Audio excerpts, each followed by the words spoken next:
Welcome, everyone. Good to have you with us here at 15 Minutes and a Big Idea. If you like this content, can you help us out? If you're on the podcast, review the podcast, rate the podcast, give us 5 stars, of course. All that helps the podcast algorithms to get this in front of people. If you're on Spotify or on Apple Podcasts, if you haven't done that, just click over and do that. If you are watching this on Instagram or Facebook or YouTube, can you like the video? A quick little thumbs up while I'm yammering about. All these sorts of things help the algorithms that get this in front of people and on their feeds and things like that. Makes it easier for people to find it. So if you enjoy this content, can you help me and help us more generally here at the Mended Collective to do that and to advance this content, not for our glory, but for the glory of Christ ultimately. Today, we're going to be looking at 1 Corinthians chapter 8, verses 1 through 3. 1 Corinthians chapter 8, verses 1 through 3. Now, concerning things offered to idols, we know that we all have knowledge. Knowledge puffs up, but love edifies. And if anyone thinks that he knows anything, he knows nothing yet as he ought to know.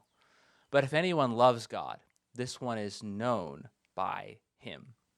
Today's episode starts chapter 8, which only has 13 verses. It's the same as chapter 5, and same as chapter 5. This will be the shortest number of episodes in a chapter with 4 episodes. So we're going to fly through this.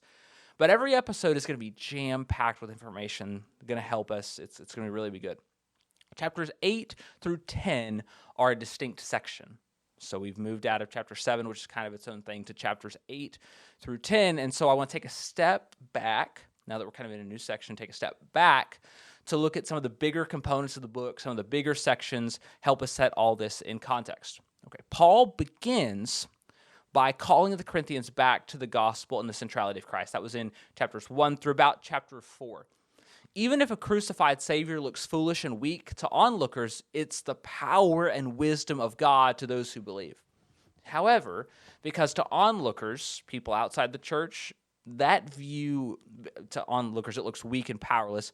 Because that was the case, that had infected and affected the Corinthians' view of the cross itself. And so the Corinthians want to stay connected to this Jesus thing that they've attached themselves to, but the Jesus part of it is not so great. And so what they do is they rally around certain teachers and workers in the kingdom instead of around Christ. Paul emphasizes that the glory belongs to God who gives the increase, and so the workers in particular are nothing. And Paul emphasizes quite emphatically that these Christian ministers are just that. They're ministers. They're servants on behalf of Christ for the good of the Corinthians. To lift gospel laborers above Christ is to mistake the wrapping for the gift. It's to mistake the gift for the box that it comes in. And so Paul, once he's kind of got that set, that big idea, to borrow a phrase, once he's got that set, he begins to turn his attention to various issues that are going on within the church, and he squares off on one that's probably the most explosive and most famous, this issue of an incestuous man in the church that they're applauding, and the need to exercise discipline so that his soul can be saved and the church can be preserved. And to that, Paul turns to address the lawsuits that they were filing against one another, and that Christians need to have a willingness to suffer wrong on behalf of each other so that they can remain unified.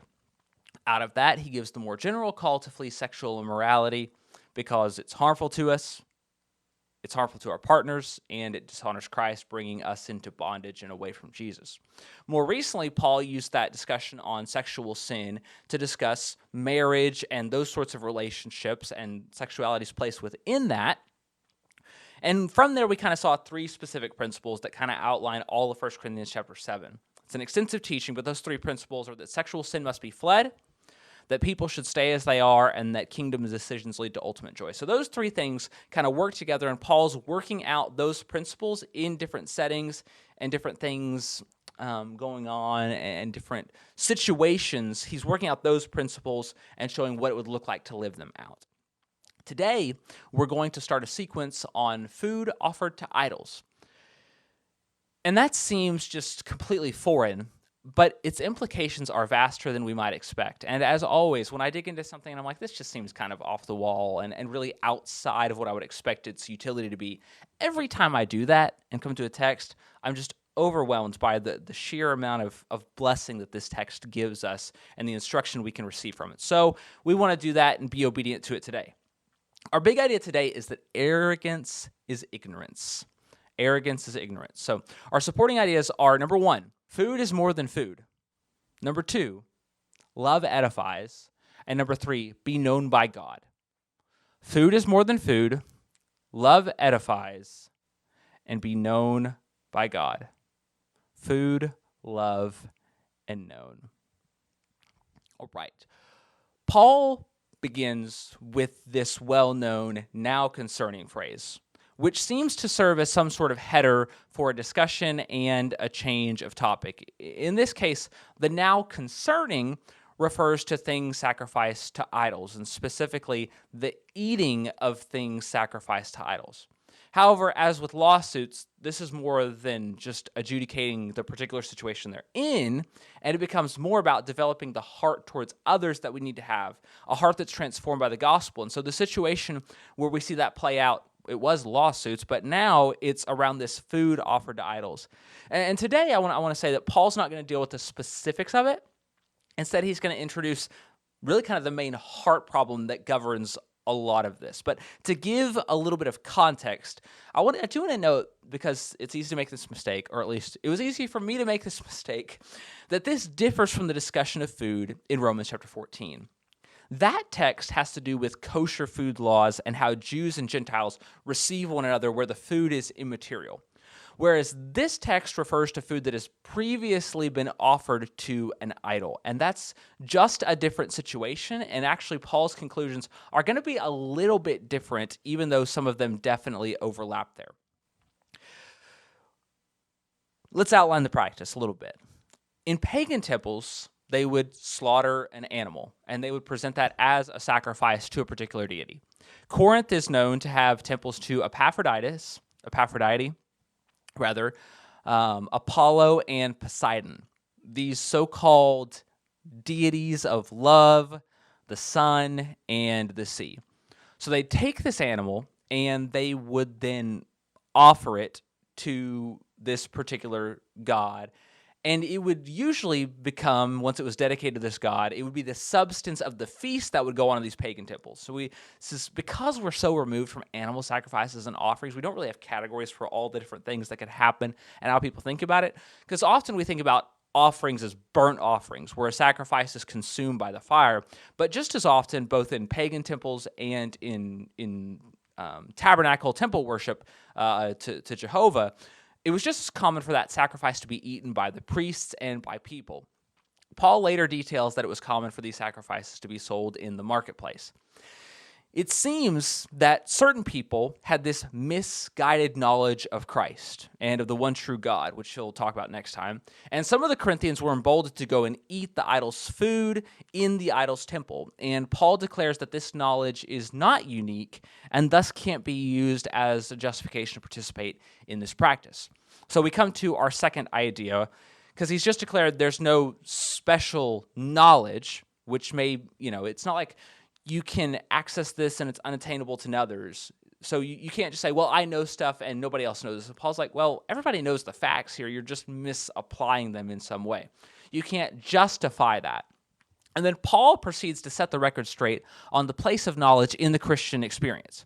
He says that knowledge makes one conceited, or it puffs one up, as we'll talk about in a moment. But love edifies people. So knowledge makes you conceited, makes you arrogant, as we've talked about. Arrogance is ignorance. But love ends up edifying people. The word for conceited is, to quite literally, as we said, puff up. Or we might say something more similar. It means to make one inflated. And conceited is definitely the right idea there in the New American Standard, but it misses the word picture that I think Paul has in mind. If you recall, this word is used by Paul in chapter 4, verse 6, with some of the harshest words about arrogance towards each other. But on the other hand, contrary to this being puffed up, this conceitedness, is this word edifies, and it refers to a building up, and that's quite literally what it means. We'll mention this again, especially in chapters 12, 13, and 14, but the word edify or edification has a common root word in the word edifice, which refers to a structure such as a building, especially a large, complex, or imposing one. Hint, the the one he has in mind is actually the temple that he refers back to in 1 Corinthians chapter 3 that we're all a part of.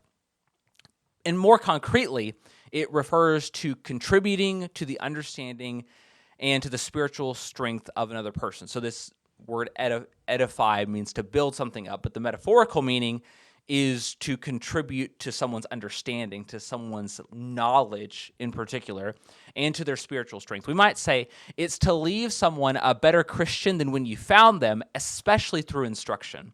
Especially through instruction, you leave someone a better Christian than where you found them. So the sort of knowledge that some of the Corinthians were claiming to have is one that inflates itself, but it has no substance, it has no permanence, it has no stability. On the other hand, starting with love entails knowledge, but it causes others to be strengthened, bettered, established with a true permanence. The sort of knowledge that Paul's critiquing here leaves us personally impressive but transient, while love contributes to the stability of other people as well. With this contrast in mind, Paul returns to a theme that's been pervasive throughout 1 Corinthians. It's that knowledge must begin with humility. Check out the episode in chapter 3, 16 to 20, especially for more on that. But in that case, Paul says, whoever wants to become wise must become a fool. And that's a repeated notion that a perception of one's own wisdom is insufficient to actually make you wise. And so Paul says here, if someone thinks he knows anything, they don't know as they ought to know. That is, if we fancy ourselves as smart or intelligent, we really don't know as much as we think we do. Paul will get on to why in a few verses, but principally, it's because unregulated knowledge leads to the damaging of other people. It doesn't bring about the results, the end that knowledge is supposed to bring about. Verse number 3 starts with the word but. So in verse 2, we've got this fancying ourselves as wise. In verse 3, we've got loving God. And so it's not totally clear what the contrast is on the surface. It's a compelling one that I'll make in a moment, make the case for, but it's not clear. What's the contrast there between fancying ourselves wise and loving God? It would seem the sort of knowledge that Paul is critiquing here takes our eyes off of God and puts it on ourselves. So instead of assessing ourselves as wise and intelligent, Paul's concerned with love for God that manifests itself in a love for neighbor as well. And the idea of being known by God is essential to Paul's thinking. That's in Galatians 4, verse number 9. There, Paul talks about his audience knowing God, and then he almost kind of corrects himself to say, or rather, are known by God. So to kind of put what he's doing here with this loving and being known by God is that knowledge is indispensable. You've got to have that. But being actually known by God is infinitely more critical. It's infinitely more critical than presenting the illusion that we know God because of our knowledge. Of course, God's knowledge of us is born out of our genuine love for him, not our ability to answer specific questions about him to a way that's satisfactory to us. So with this, we receive a critical insight into the place of knowledge, the function of knowledge in the Christian experience. To be clear, knowledge is absolutely central to what Paul's doing, to Paul's understanding of who God wants to make us. Renewal of the mind is critical to please God. What we think determines what we do. However, Paul wants us to be less concerned about what we know and more concerned about God knowing us. And those are headed in different directions. In the former, knowledge is this accreditation that you support your image of self-importance. But in the latter, we shape our wisdom and knowledge around the will of God, which ultimately leads to love for God and fellow Christians. And in this, we can't help but notice the similarities to 1 John 4 and observe the centrality of love for God and people possessing this dual reciprocity. It's a really beautiful thing. It seems here that Paul has the seed of that idea that John develops later, and more beautifully, I might say, in his case. Knowledge is only rightly possessed when it leads to the strengthening of other people. It's not a tool for inflation of oneself. And in this, we see that the principles Paul wants to instill in this audience transcend food offered to idols. But they certainly inform our participation in that situation or not doing it. So, as we ask and get some questions to seek to live this out, are you learning? Do you work to possess knowledge? You know, this text is not a commendation of ignorance. Rather, it's concerned with the rightful use of knowledge, and so are you seeking understanding? And then are you applying your knowledge to serve other people? Does a deeper understanding of God lead you to care for other people? Do you ever use your accumulation of facts to prop yourself up, or do you employ your understanding for the good, the betterment, the strength, the stability, the edification of other people? Thanks so much for joining us today here at 15 Minutes and a Big Idea. Today's big idea: arrogance is ignorance.